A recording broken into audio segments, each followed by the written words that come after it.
Hey, greetings Tobs fans, and welcome to our preseason edition of the 2014 Tobs Talk. We'd like to welcome everybody here back to Greenlight, and today's an exciting day because we get to introduce, of course, our new head coach for the Tobs, Mr. Justin. Hey, Justin, welcome and congratulations. Thank you. I appreciate it. We are thrilled, of course, that you will be rejoining us in the Fleming Stadium dugout and kind of give our fans a sense of what to expect this summer with the Tobs and sort of your philosophy as a coach and how you're going to attack the Coastal Plain League this summer. I think we're going to build a team started off by looking back to last year and figuring out which players were going to help us not only on the field but also in the clubhouse as leaders. And then around that we're going to try to build a team that is going to give 100% every day on the field, and we're going to do that by trying to make them realize what the Tobs mean to this city. And I think if we can get those players to realize, how much they really do mean to this city, that they will be more apt to give 100% every day. And you saw it firsthand in the summer of 2000, of course, 12, I'm sorry, when you served as an assistant coach, and you saw where the leadership was there in the second half. It was a challenge in the first half. So kind of touch on your experiences through the CPL in that summer and what you gained from it and how you grew as a coach and what you expect our players to do this coming summer. Yeah, I mean, that season taught me a lot. We learned that a lot of these kids aren't used to playing every day. In their college season, they play during the midweek and they play 3 games on the weekends. So leadership is such a big part of it because the first couple of weeks it's kind of a honeymoon period, and then the grind of playing every day kind of starts to take a toll on them. And it's a challenge on the coaching staff to kind of get them motivated every day when they start to wear down, because their bodies will wear down. They've already played a college season. So the leadership role really comes into important, especially the assistant coaches and the head coach, knowing how to get those guys motivated. I grew as a coach that summer with a leadership role because we did struggle, and you learn through adversity. Sure. And I learned a lot that summer, and it really taught me a lot about leadership and how to motivate guys, which has helped me not only in the summers but also in the spring. Well, share with our fans for a second. What do you expect of the young men who wear the black and gold this summer? What are the expectations of our organization? And more importantly, what are the expectations that you're going to have of them in the dugout? Well, I mean, I think that's easy. It's something that I think all baseball players should really show, and that's just to give 100% every day and play the game the right way. We're going to focus on the process, doing it right. And if we can get the process down and we can do it right, then the results will come. Sure. And that's what we're going to focus on. I want those guys even the guys on the bench, to buy in to really doing the process right. And like I said, if that process comes and once they buy into that philosophy, we're going to have a really good summer. Well, let's talk about how we're going to put this team together, because one of the unique components of the Coastal Plain League is traditionally there is a lot of turnover from year 1 to year 2 as the seasons, of course, progress. We have a good staple of players coming back. We'll touch on those guys in a second, but kind of give me an idea of how are you going to construct this roster for the Tobs? What kind of player are you looking for offensively? Well, offensively, I think we're looking for two types of players. For our 1-2 spots in the lineup and our 7, 8, 9 spots in the lineup, we're looking for speed. We play in a big ballpark. Sure. We want guys who can move up, maybe take first to third on a pass ball, maybe get a triple out of the ball to the wall. Those guys being guys who get on base, really pay attention to on-base percentage. And then our 3, 4, 5, 6 guys really paying attention to guys that can drive the ball around the ballpark. Run producers, guys who are going to drive those other guys, those speedy guys in. And if we can build that type of offense, an offense that's scrappy, that gets on base any way they can, and then having the core of the lineup driving those guys in, I think we'll be pretty successful. So what are you going to do the first few weeks of the season? We get Matt Rimley from Akron's coming back. So we get Matt back, of course, and all of a sudden now he's used to swinging an aluminum bat where he may have 2 or 3 home runs as a shortstop and may have 6 to 8 doubles, and all of a sudden now he comes into Wilson and we put wood in his hands. What is the offensive game plan change that you have to make in conveying to the players that this game is a little different now? I think in the first couple of weeks we really focus on small ball. We really focus on staying short of the ball, bunting, hitting and running, taking the extra base. Anything we can to prove to them that if we play the game this way, we're going to win. That we're no longer going to hit the ball over the fence if we're a leadoff guy. We have to get those guys to buy in, and we do that through proving to them that will win and that will make them successful. Defensively, Fleming Stadium lends itself to power pitching. It really does, because of the big alleys and really because of the division we play in, because a lot of the teams in our division have smaller ballparks. So being a pitcher yourself, and we'll talk about your career in just a few minutes, but give me an idea of what you're looking for in your starters, your relievers, and maybe even your closer. Give me an idea how you're going to construct that. I mean, our pitching staff will be, hopefully, one that pitches to contact. I mean, Fleming Stadium, if you throw strikes, there's not going to be a lot of balls hit out of it. And pitch to your defense. We're going to construct a defense that's going to make the routine plays, and that's important. So our pitching staff, our starters, they're going to be guys who throw strikes and get deep into the ball game. If our starter can get us 6 to 7 innings and keep us in the game, ahead by a run, down by a run, in the game, late in the game, then they've done their job. Our relievers are going to need to come in and throw strikes again. I think that's the most important theme of our pitching staff, is just throwing strikes. Getting the hitter out of the box in the first 3 pitches, not walking people, and letting our defense really play. And then as for a closer, I need a guy that can come in, a power guy, and slam the door. His job is to come in the 9th and face 3 batters. Give me an idea how you're going to construct your staff. I know we've talked at length about your staff, and we've been able to attract some great people.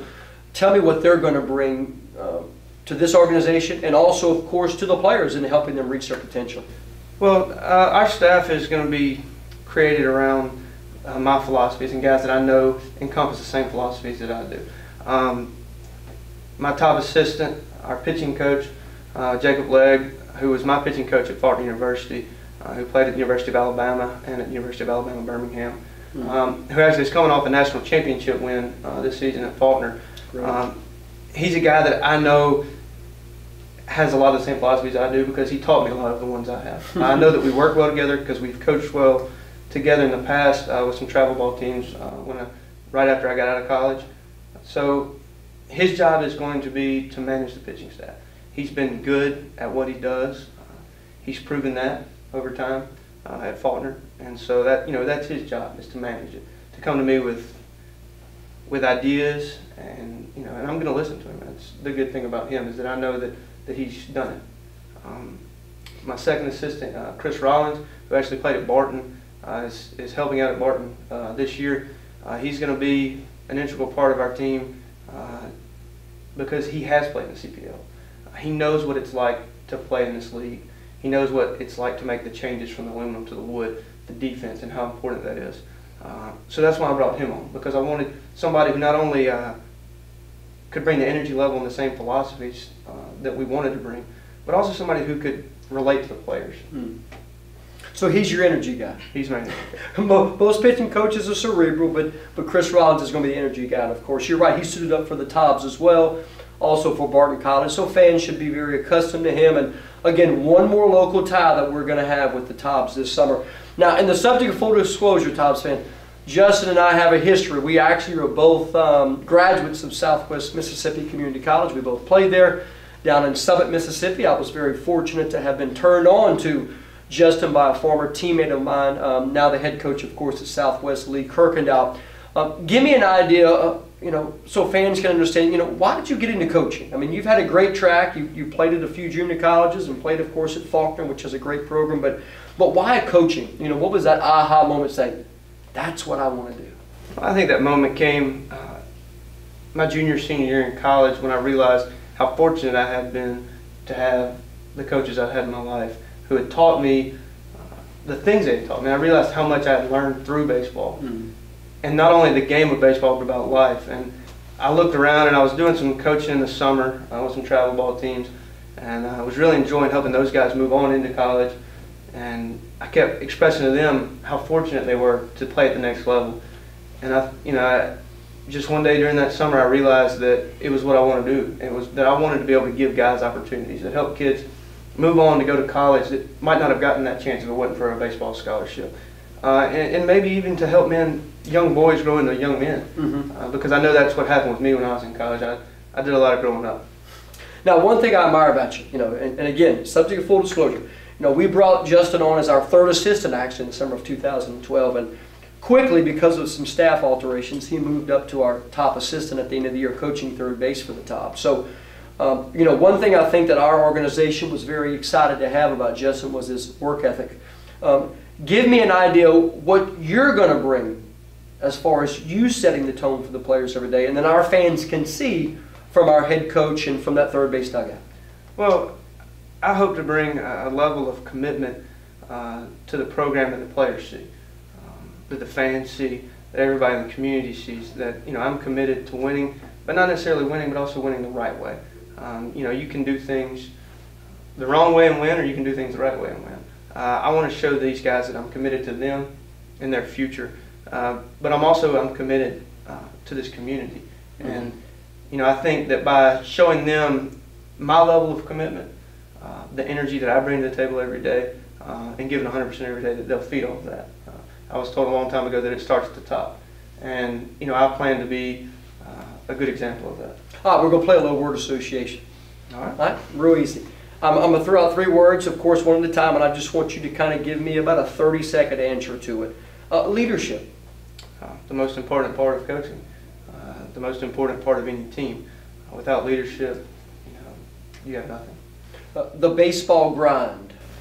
Oh, well, in the CPL, it's 56 games, and hopefully more than that.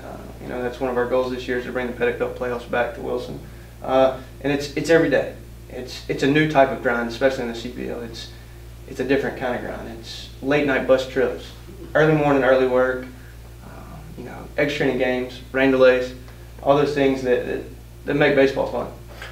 Organizational goals. I think our organizational goals are to do things the right way, to win the right way, and to bring the Pettit Cup playoffs back to Wilson, while at the same time furthering these kids' level of play. That's really why we're here, is to help these young men become better baseball players. If we win and we don't help anybody get better, we don't help anybody improve as either a young man or a baseball player, then we've really done nothing. Last one, player effort. I think player effort is probably the easiest thing for a player to give, but because of the grind, it becomes one of the hardest things to give.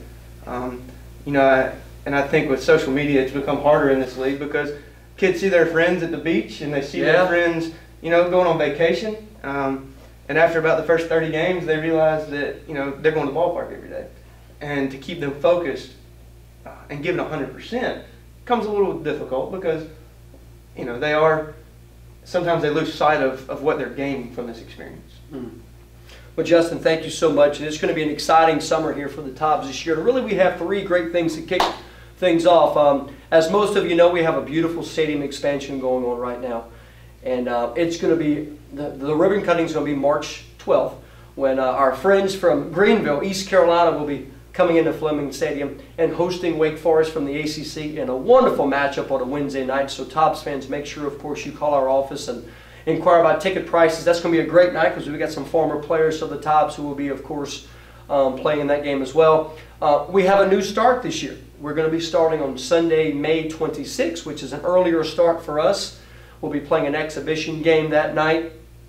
Have a big fireworks show, of course, and it's going to be a lot of fun. And then the last thing is we are celebrating 75 years of historic Fleming Stadium. And we all know how an important role that Fleming Stadium has played in all things in Wilson. They used to play football there at Fleming Stadium. So again, Tobs fans, we're so excited about 2014.